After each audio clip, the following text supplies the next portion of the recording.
Tonight, we're reporting from inside Iran as Donald Trump renews his threats against the Islamic regime, saying the U.S. will have to do something very tough if a deal isn't reached over its nuclear program.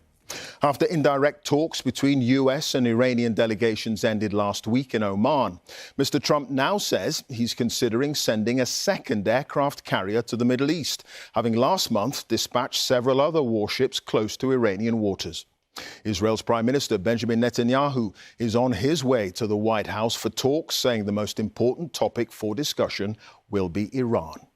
All this comes a month after widespread anti-government protests were followed by a bloody crackdown from the authorities that a US-based human rights group says killed close to 7,000 people. More opposition figures were detained inside the country this week. Well, for the first time since the unrest, the BBC is there with our chief international correspondent, Lise Doucette, reporting on condition that none of her material is used on the BBC's Persian service, a restriction that applies to all international media organisations operating inside the country. So let's join Lise now live in Tehran. Lise, over to you.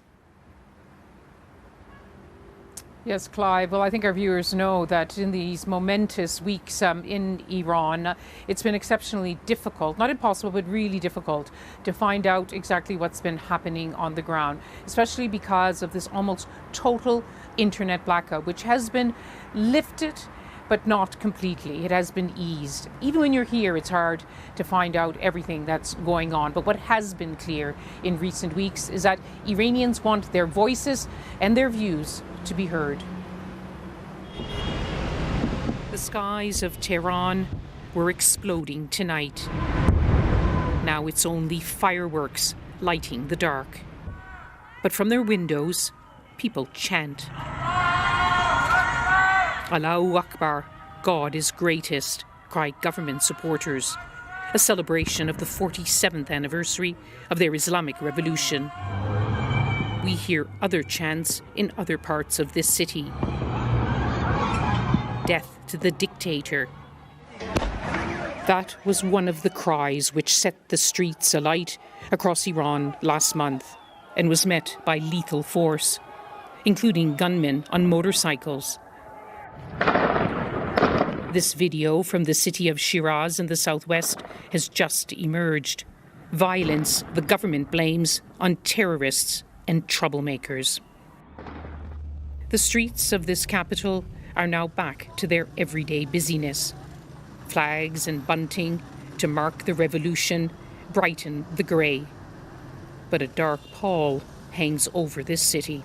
We can feel it, even in the short time we've been here in Tehran, when we speak to people on the streets. The pain is still palpable after unprecedented force was used to put down unprecedented protests, causing a huge loss of life.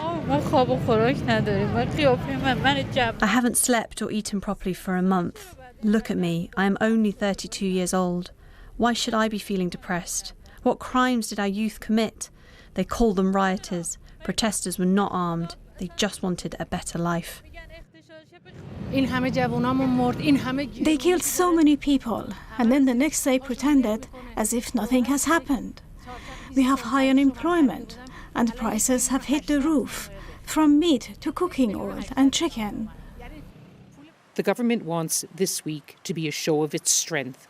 The supreme leader, Ayatollah Khamenei, has called on Iranians to take to the streets tomorrow to display their loyalty to the Islamic Republic and drive its enemies to despair.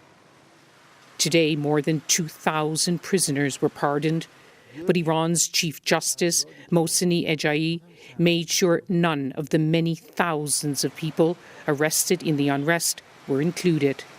More dissenters were detained this week, including prominent reformists. Many Iranians will turn out tomorrow, but many won't. All too worried about all too much. Angry about what happened last month. Anxious about what could happen this month, with America's threat of military action also looming large in their lives. Lise, the indirect talks with the US, they ended last week in Oman, and there's no timetable, as we understand at the moment, for a second round of discussions. Is there a sense that diplomacy might not be enough now to stop an American attack? Well, we've certainly seen this massive military build-up in the Arabian Sea, and we've heard the threats from Iran, the warnings to President Trump. In fact, they're making these warnings that if he does strike, that he will unleash a massive conflict right across this region and chaos that will not leave anyone untouched, because they know this is what President Trump doesn't want. He wants a short, sharp, successful strike. And he has said he would prefer to have a deal. Iran says it would prefer to have a deal.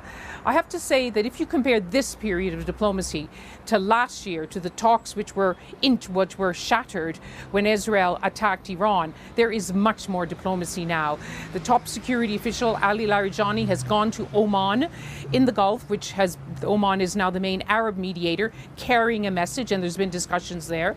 The foreign minister here, Abbas Araghchi, is on the phone constantly to his counterparts across this region, and they're on the phone to President Trump, also warning, don't strike. But it all depends what happens on the table. Iran keeps saying we want fair talks. In other words, it will not accept a maximalist demand for zero enrichment, but maybe a low level. It only wants to discuss nuclear.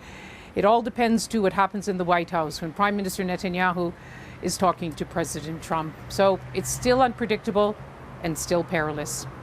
Indeed. Lise, thank you. Lise Doucette there, live in Tehran, our chief international correspondent reporting there.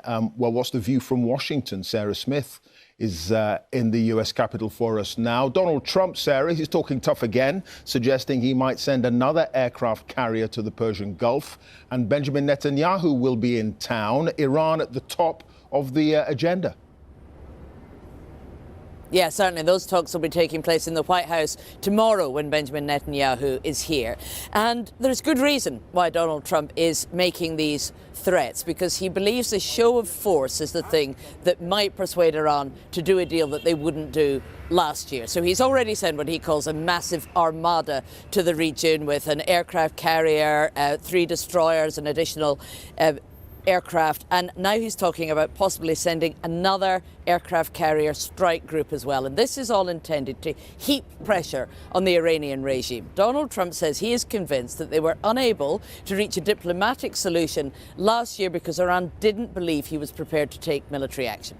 Now he's told an Israeli TV channel that he thinks Iran is desperate to make a deal because they saw last July those US aircraft striking, bombing the Iranian nuclear sites, and they know that he is prepared to take military action, and that's very much the message he wants to send. Now, that was complicated last month when he told Iranian protesters to keep up their protest, help is on its way, and then he didn't follow through with any kind of action. But he firmly believes it is a show of force, and him repeating that he is prepared to use that military force that will get Iran to talk about a deal they wouldn't have contemplated otherwise. And you're absolutely right, that will be right at the top of the agenda in talks with the Israeli Prime Minister at the White House tomorrow.